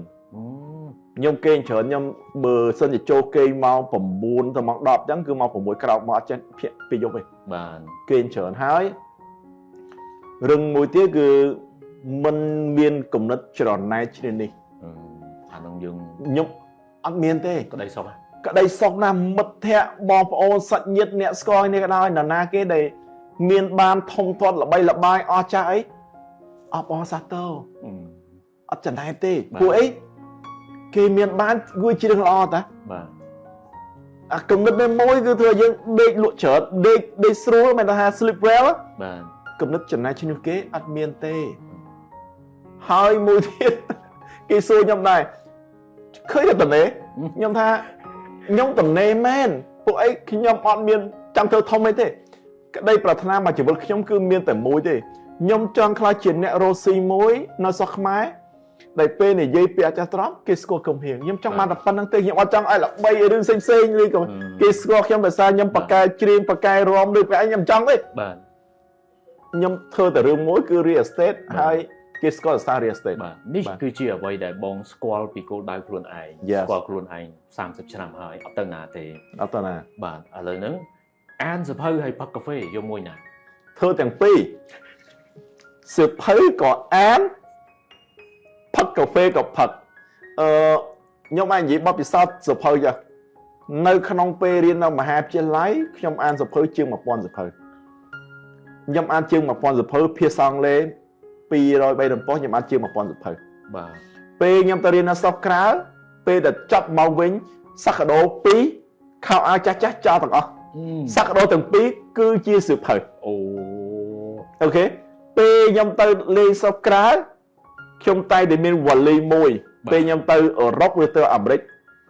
ខោអាវមួយវ៉ាលីមានទៅវ៉ាលីថែមមួយទៀតវ៉ាលីថ្មីដែលខ្ញុំចាប់មកវិញគឺជាសៀវភៅវ៉ាវបាទអញ្ចឹងជាអ្នកញៀនសៀវភៅហើយក៏ជាអ្នកញៀនកាហ្វេដែរកាហ្វេគឺហូបរាល់ថ្ងៃខ្ញុំអត់ញៀនទេខ្ញុំអត់ញៀនកាហ្វេទេក៏ខ្ញុំហូបកាហ្វេរាល់ថ្ងៃមកព្រឹកមួយប៉ុន្តែបើសិនជាមានកិច្ចការគិតច្រើនខ្ញុំបាច់ជា2កែវអត់ផឹកស្រាទេអត់ជក់បរិយទេបាទប៉ុន្តែហូបកាហ្វេផឹកកាហ្វេបាទផឹកកាហ្វេអរគុណបងបាទហើយចុងក្រោយតាក់ទងមួយការគ្រប់គ្រងអារម្មណ៍ប៉ុន្តែបងបានឆ្លើយខ្លះៗមកហើយមិនដែល stress ទេ អត់ចេះ stress ទេ បាទកត្តាអីដែលជួយបងកុំឲ្យ stress ខ្ញុំមានជាមនុស្សម្នាក់ដែលចូលចិត្ត Q&A ខ្លួនឯងខ្ញុំតែងពាក្យថាដើម្បីអ្វីដើម្បីអីនៅពេលដែលមនុស្សស្គាល់ពីខ្លួនឯងដឹងគោលដៅខ្លួនឯងហើយគឺត្រូវរំលឹកខ្លួនឯងកុំឲ្យភ្លេចដើម្បីអីជួនកាលយើងមិនដឹងសួរពីណាបាទពេលភ្លាមគឺសួរឯងដើម្បីអីនៅពេលមានអ្វីដែលមិនពេញចិត្តកើតឡើងយើងត្រូវសួរថាដើម្បីអីដើម្បីអីបាទហើយពាក្យអ្នកខ្លះថាចេះខឹងអត់ខ្ញុំនិយាយពាក្យលេខសាយទេណាពាក្យហ្នឹងនិយាយអសរុបន្តិចប៉ុន្តែអាហ្នឹងពិចារណាខ្លួនឯងចុះពេលដែលខឹងការងារដំបូងដែលត្រូវធ្វើទៅឈ្នំសិនកុំសម្រេចចិត្តទាំងអស់កុំនិយាយអ្វីទាំងអស់បាទមិនបាច់ហាមមាត់ទេវាជួយយ៉ាងម៉េចទៅឈ្នំសិនទៅឈ្នំមកហើយសិនពេលឈ្នំហើយបែរជាការអ្វីដែលកំហឹងនោះវានឹងផ្លាស់ប្ដូរអញ្ចឹងខ្ញុំថាអាភាពឆេវឆាវខឹងតែមួយវិនាទីបាទអាចបំផ្លាញអ្វីគ្រប់យ៉ាងកុំបញ្ចេញកំហឹងឲ្យសោះខឹងយ៉ាងណាក៏ដោយអន់ចិត្តយ៉ាងណាក៏ដោយទៅឈ្នំសិនទៅបាទដកឃ្លាសិនបាទដកឃ្លាសិនបានតែ5វិនាទីទេបាទយើងត្រឡប់មកវិញហើយបាទហើយតោះអ្នកនរគ្នាសាកមើលយ៉ាងម៉េចដែរបាទហើយជួយ comment បាទមួយបងផងបាទអ្វីដែលបងលើកឡើងនេះគឺជាអ្វីដែលបងបានឆ្លងកាត់ហើយខ្ញុំជាក់ស្ដែងខ្ញុំស្គាល់មួយបងយូរហើយប៉ុន្តែពេលដែលជួបបងម្ដងខ្ញុំកម្រឃើញបងកញើខ្ញុំកម្រឃើញបងថ្ងៃណាមួយមុខអត់សុបាយចិត្តដើម្បីអីខ្ញុំសួរលោកសតអីដើម្បីអីសួររហូតខ្ញុំសួរដើម្បីអីបាទនៅពេលដែលយើងសួរដើម្បីអីអត់ដឹងដើម្បីផងអត់មានដើម្បីអីហ៎ខឹងធ្វើអីហើយយើងធ្វើក៏យើងខឹងដែរខឹងធ្វើអីអញ្ចឹងខ្ញុំសួរខ្លួនឯងបាទពេលដែលរឿងអ្វីកើតឡើងដែលមិនពេញចិត្តខ្ញុំសួរថាចុះដើម្បីអីបាទមើលសិនជាយើងរទៅវាអត់មានហេតុផលអ្វីសោះហ្មង no reason អត់មិនខ្វល់វាទេបាទនេះហើយជាក្បួនគ្រប់គ្រងអារម្មណ៍បាទដែលបងបានអនុវត្តហើយនៅសល់មួយទៀតបងខ្ញុំឃើញក្មេងៗអូយច្រើនណាស់ខ្លាចទេបងខ្ញុំមើលបងអត់ខ្លាចចង់និយាយថាយើងក្លាហានណាទាំងការនិយាយស្ដីទាំងការនិយាយជាសាធារណៈបងនិយាយជាសាធារណៈក៏យើងអត់ខ្លាចហើយពេលខ្លះបងក៏ធ្លាប់ជួបគ្រួសារយើងធ្លាក់ហើយប៉ុន្តែយើងមានជំនឿចិត្តហ្មងតើអ្វីក្បួនដើម្បីគ្រប់គ្រងអារម្មណ៍យើងកុំឲ្យខ្លាចមនុស្សបើនៅពេលដែលយើងខ្លាចគឺយើងបាត់បង់ហើយរៀនប៉ុណ្ណាក៏ដោយបើខ្លាចគឺបាត់បង់គ្រប់យ៉ាងបាទអញ្ចឹងបានខ្ញុំពាក្យដែលខ្ញុំហៅខ្លួនឯងណាក្រញូដោះលើដុំថ្មអាហ្នឹងគឺពាក្យ slogan ប្រចាំខ្លួនឯងខ្ញុំហ្មងខ្ញុំមិនដែលសរសេរឬនិយាយប៉ុន្តែខ្ញុំឲ្យនិយមនៃខ្លួនឯងបាទក្រញូដោះលើដុំថ្មមានន័យថាមានន័យថារឹងខ្លួនឯងត្រូវចេះរឹងមាំឲ្យដូចកញូងអញ្ចឹងដូចកញូងអញ្ចឹងឲ្យដោះលើដុំថ្មមិនមែនដោះទៅលើដីធម្មជាតិទេបាទគឺរឹងមាំហ្នឹងហ្មងនៅពេលដែលយើងរឹងមាំហើយខ្លាចអីយើងលែងខ្លាចហើយខ្លាចអារម្មណ៍យើងលែងខ្លាចហើយបាទរឹងមាំអញ្ចឹងទៅនិចបងគឺបងរំលឹកខ្លួនឯងជាប្រចាំបាទហើយខ្ញុំអាច share បទពិសោធន៍ក្រៅសាច់រឿងណាខ្ញុំអត់ខ្លាចខ្មោចទេហើយគេសួរខ្ញុំថាធ្លាប់ជួបខ្មោចអត់ខ្ញុំថាដូចជាធ្លាប់ជួបម្ដងទៅ2 3 ដងដែរតែមិនដឹងថាជាខ្មោចឬអត់អូហើយខ្ញុំអត់ខ្លាចទេបាទអញ្ចឹងនៅពេលដែលយើងនិយាយសុំឲ្យខ្មោចយើងខ្លាចហើយមិនខ្លាចអីហើយពីក្មេងចង់និយាយថាយើងមិនមែនជាក្មេងនៅមួយកន្លែងនេះយើងដើរច្រើនអញ្ចឹងរឿងច្រើនដឹងរឿងច្រើនអត់ខ្លាចទេបាទកាលណាយើងដឹងច្រើនយើងអត់ខ្លាចទេនេះជាដឹងឲ្យច្រើនធ្វើដំណើរឲ្យច្រើនដឹងឬច្រើនអត់មានអ្វីទៅខ្លាចបើខ្ញុំមកសុកខ្មែរខ្ញុំនៅពីក្មេងកាលនៅរៀនណាខ្ញុំធ្លាប់ទៅដល់ប៉ៃលិនខ្ញុំធ្លាប់ទៅជួបជាមួយអិសរាជជននៅតំបន់នោះខ្ញុំធ្លាប់ទៅព្រៃភ្នំជួបមានដំរីមានខ្លាហើយចូលដល់កន្លែងសមរភូមិក្តៅរបស់ខ្មែរយើងនៅតែខាងលិចជួបជាមួយអ្នកធំទៅមកសុកខ្មែរនៅពេលដែលប្រទេសយើងមែនតើទៅសន្តិភាព98តាបាទបងតែខ្ញុំដើរនៅកន្លែងនៃអ្នកខ្លះមានទៅផងណាបាអត់ខ្លាចទេ បាទទៅពេលបងទៅដល់ទៅយើងមើលដឹងច្រើនយើងដឹងរឿងច្រើនយើងលែងខ្លាចយើងស្គាល់ជួបមនុស្សច្រើនជួបធម្មជាតិច្រើនជួបសត្វក៏ច្រើនហើយទៅបរទេសក៏ច្រើនយើងមើលទៅដូចហេតុអីត្រូវខ្លាចអញ្ចឹងបានគេអឺរ៉ុបគេដើរតែឯងទេបាទអាស៊ីយើងទៅទៅពួកដើម្បីបណ្ដុះភាពក្លាហានធ្វើដំណើរតែម្នាក់ឯងដើម្បីបណ្ដុះភាពក្លាហានយ៉ាខ្ញុំធ្លាប់ឡើងទៅភ្នំបូកគោគឺមានម្នាក់ដឹកខ្ញុំទៅណាហើយគាត់គឺជាសក្តិព្រាមខ្មែរក្រហមហើយទៅនោះវាពេលទៅឃើញដំរីឃើញសត្វព្រៃពេញទៅហ្នឹងតាំងពីជំរំកៅជាបានអត់ខ្លាចទេបានហើយទៅបែកខាងលិចវិញនៅពេលនៅមានសង្គ្រាមនៅអីញ៉ៃញ៉ៃដល់ហើយខ្ញុំហ៊ានទៅដែរបាទទង្វើទាំងអស់នោះហើយបទពិសោធន៍ទាំងអស់នោះហើយវាជួយបងឲ្យមានទំនុកចិត្តខ្លាំងនៅក្នុងការរស់នៅការសម្រេចចិត្តធំក៏បងហ៊ានសម្រេចការងារដូចសំបីថាបើបងប្អូនឡើងនិយាយជាសាធារណៈតោះគ្នាភ័យបាត់ហើយបាទដោយសារហេតុអីអត់ដែរឡើងភ្នំមួយដូចបងនិយាយមិញទៅជួបសើខ្លាជួបសើអីហ្នឹងជួបដំរីមកវងដល់ចិត្តបាទហើយយើងទម្លាប់ធ្វើដំណើរច្រើនពេលយើងធ្វើដំណើរដូចក្មេងខ្លះក៏គាត់តែឃើញតែបរទេសមួយខ្លាចខ្ញុំឃើញបរទេសវារឿងធម្មតាហើយជុកអ្នកធំអ្នកតូចជារឿងធម្មតាបាទយើងគ្រាន់តែគោរពគ្នាទៅវិញទៅមកទៅបាទខ្ញុំធ្លាប់ទៅទិញក្រុមហ៊ុនអាមេរិកណាខ្ញុំទិញក្រុមហ៊ុនអាមេរិកមកទៅចូលកម្មវិធី17000អ្នកជាងណាខ្មែរតែខ្ញុំមួយទេអត់ខ្វល់ខ្មែរខ្ញុំមួយអត់ខ្វល់ទៅដល់ហ្នឹងចរចាទិញក្រុមហ៊ុនហើយអាមេរិក10នាក់សុភីខ្ញុំមួយហើយនិយាយភាសាអាមេរិកបានតាខ្ញុំបកកាយភាសា10នាក់សុភីខ្ញុំទិញក្រុមហ៊ុនបានហើយគេ10នាក់ខ្ញុំមួយហើយខ្ញុំគឺរឿងអីយកលុយទៅទិញតាសំខាន់ខ្ញុំមានលុយខ្ញុំចង់បានចរចាទិញអញ្ចឹងដោយសារទម្លាប់ពីដើមមកខ្ញុំធ្វើដំណើរច្រើនដឹងរឿងច្រើនខ្ញុំអត់ខ្លាចទេបាទហើយខ្ញុំស្រឡាញ់សំណួរបងបារម្ភទៅអីខ្លាចអីដើម្បីឲ្យ what for ហើយ stress ទៅអី stress ឲ្យបានអីមកវិញខឹងទៅអីមនុស្សយើងតែខឹងតែមួយវិនាទីទេគឺ lost control បំផ្លាញគ្រប់យ៉ាងអញ្ចឹងពេលដែលខឹងមែនទែននឹងធ្វើអីជំនុំសិនបាទនាំគ្នាគ្រប់គ្រងអារម្មណ៍ខ្លួនឯងឲ្យជាប់បាទហើយសំណួរបងឲ្យតិចនិចផងបងខ្ញុំជឿថាតិចឬច្រើនអាចជួយអ្នកទាំងអស់គ្នាបានបាទហើយស្រឡាញ់របៀបដែលបងសួរសំណួរហ្នឹងវាធ្វើឲ្យយើងកំពុងខឹងហ្នឹងស្រាលហ្មងបាទហើយវាមិនដឹងខឹងអីទេបាទខឹងអ្វីផងតោះគ្នាខឹងដែរខឹងបញ្ហាវានៅបញ្ហាដែរមើលបាទនេះជាគំនិតជួសទស្សនៈរបស់បងល្អមែនតើហើយបាទទាំងអស់គ្នាមើលវីដេអូនេះហើយនាំគ្នា share ម្នាក់មួយជាពិសេសអ្នកអចលនទ្រព្យបាទហើយអ្នកដែលចង់កសាងខ្លួនឯងឲ្យកាន់តែខ្លាំងស្គាល់ខ្លួនឯងកាន់តែច្បាស់មានផ្នត់គំនិតរឹងមាំដូចបងបាទទៅលេងបូរីវាមានសំណាងទៅបាទធ្វើអ្នកចិត្តខាងខ្ញុំអត់ទៅធ្វើអ្នកចិត្តខាងទៀតធ្វើអ្នកចិត្តខាងបាទអានោះគឺទាំងអស់គ្នាបាទដូចបងនិយាយអញ្ចឹងតទាំងអស់គ្នានាំគ្នាស្គាល់មនុស្សឲ្យច្រើនបាទនោះវានឹងជំរុញការអភិវឌ្ឍខ្លួនឯងឲ្យបានកាន់តែខ្លាំងបាទដូចអ្វីដែលបងកំពុងតែធ្វើអញ្ចឹងហើយស្រុកខ្មែរនិយាយរួមទៅជ័យគ្នាមួយបងហើយខ្ញុំសម័យមើលឃើញថាចុះបើមានមនុស្សដូចបងអញ្ចឹងដែលយើងលះបង់ជីវិតមួយនេះដើម្បីគោលដៅខ្លួនឯងដឹងរយៈពេលវែងបង30ឆ្នាំមិនងាយទេធ្វើអ្វីគឺធ្វើមួយហ្មងអត់មានធ្វើប្រឡំទេណាធ្វើមួយច្បាស់មួយបាទខ្ញុំអានសភៅច្រើនបាទខ្ញុំបានអានប្រវត្តិរបស់អ្នកបង្កើត Honda ផងអ្នកបង្កើត Hyundai ផងអ្នកបង្កើត Daewoo ផងបង្កើតថ្មី Apple ផ្សេងច្រើនមានតែប្រវត្តិគេមួយមនុស្សមិនធម្មតាទេបើយើងនិយាយទៅសិតតែពួកក្បាលរឹងហើយពួកគាត់មួយថ្ងៃគឺចំណាយពេលតែជាមួយនឹងគោលដៅខ្លួនឯងហ្នឹងចូលទៅរហូតដល់អ្នកខ្លះសុំឲ្យតែកូនការអត់ទៅទៀតហ្នឹងហើយខ្ញុំធ្លាប់បាទ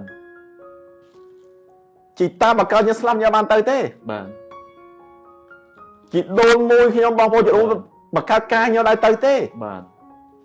ដោយសារជក់ជាមួយនឹងគោលដៅខ្លួនឯងជក់រងបើយើងនិយាយទៅគូសាខ្ញុំថាខ្ញុំហ្នឹងគឺមនុស្សដែលជក់នឹងការងារខ្ញុំថាខ្ញុំអត់ជក់បរិយាផឹក្សាទេបើខ្ញុំជក់ការងារបាទមានសំណួរមួយដែលខ្ញុំចង់និយាយទៅវាឈឺចិត្តដែរពីក្មេងបាទកូនប្រុសខ្ញុំកាលនោះកូនប្រុសខ្ញុំឥឡូវគាត់6 7 10ណាបាទកាលនោះប្រហែលជាគាត់7 8ឆ្នាំឯងគាត់និយាយលេងគាត់សួរខ្ញុំពេលកូននៅទូចប៉ានៅណាបាទគាត់8ឆ្នាំក៏សួរខ្ញុំអញ្ចឹងពេលកូននៅទូចប៉ានៅណាបាទ còn nó bong lùa hưởng ở xí bịch không tranh bị té nó bây giờ con tăng cao bị đây không ai bây không mau vẫn có đây bạn á ngày cha là ngày tết giờ tất nhiên mà nó nhiên ca nghe chuông về ca nghe tập bây trong bong chập làm phẹt luôn đang bị đọc câu đọc bị cho năm lá cứ chập đam cài prai khá là tham bị đá nhom thơ ca mà cho năm bay họ sập ngày mà ngày pin đập màu ngày cha là ngày tết ngày nay còn khi là bữa ca nghe đây nhà lỡ đập pe mỗi giờ chập đam thơ smart tích giờ mình chịu work hard ở việc mấy nữa giờ điền tam style legacy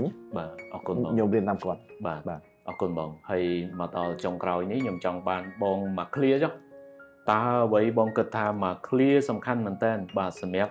bong ôn đại diện nhẹ tu sna ai tha chia mà cha chỉ vừa cam vui đó nên mơ business Cambodia phía trong cơm cha chỉ vừa cam rồi có ôn đại cặp bung tại trong co sang chùm nô bà chọn đây trong co sang chúc Visna luôn ai ở bàn rừng mom từ một bong miền xa với mùi clear trong cào chun phụ con mà xong chơi nhung trong khối nhom miền tiệm mà clear nhom cất hai bia mình miền bảo giáo khang sầm làm nụ tua tơi bàn tay bia miền bảo giáo đo mà nước môi chùm nôn đây cầm bung vùng ven phơi á bài chụp bón đấy khi mơ khơi dừng công như bài chụp bón nét đời miền côn muối có thạt tịch nét đời miền côn pí có thạt tịch nét đời miền côn mấy có thạt tịch nét đời miền côn bốn có thạt tịch nét đời miền côn tám có thạt tịch đây hệ đấy con mình đang tham miền phòng mát bằng cực còn nét đời riêng ban tại nhà bắt có thà coster nét đời ban master có thà coster nét đời riêng PhD có thà coster con đang tha riêng pana ban là mồm nét đời miền lôi đập mớn có thà con nơi cỏ nét đời miền lôi đập mớn có thà con khoạc hạt nét đời con miền lôi mà liếng có thà con ở toàn miền thì nét đời miền lôi đập liếng có thà coster nét miền mà nói liếng có thà chụp bẹm nó kia trơn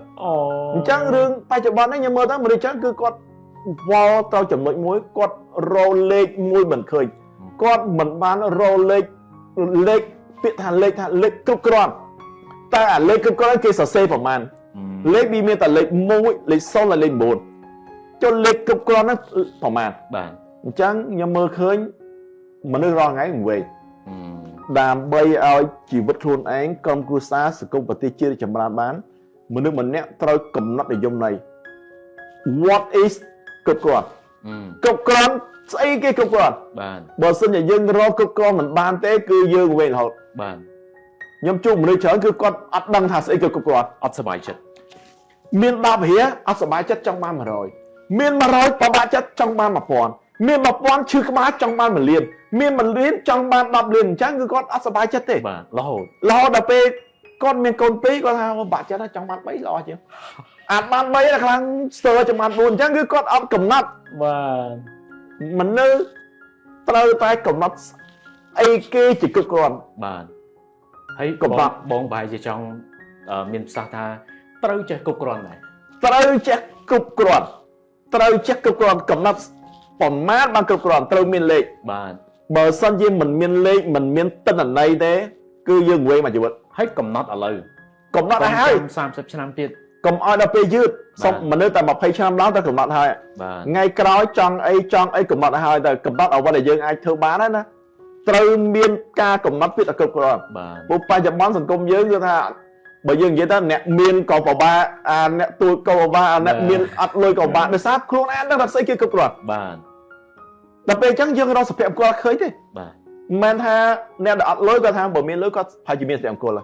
còn đây nẹt miền sập cô có thang ý bởi miền tế tận đấy phải chỉ miền sập cô anh nẹt tận đấy có thang bởi sân thì có mình chứ phải chỉ miền sập cô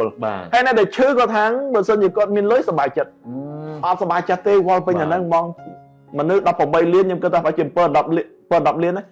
อัดรอปิดกับกรอนเคยเต้ย้ำไปจากแบบสาวสำหรับย้ำคือย้ำดังเคยไม่กับกรอนนะ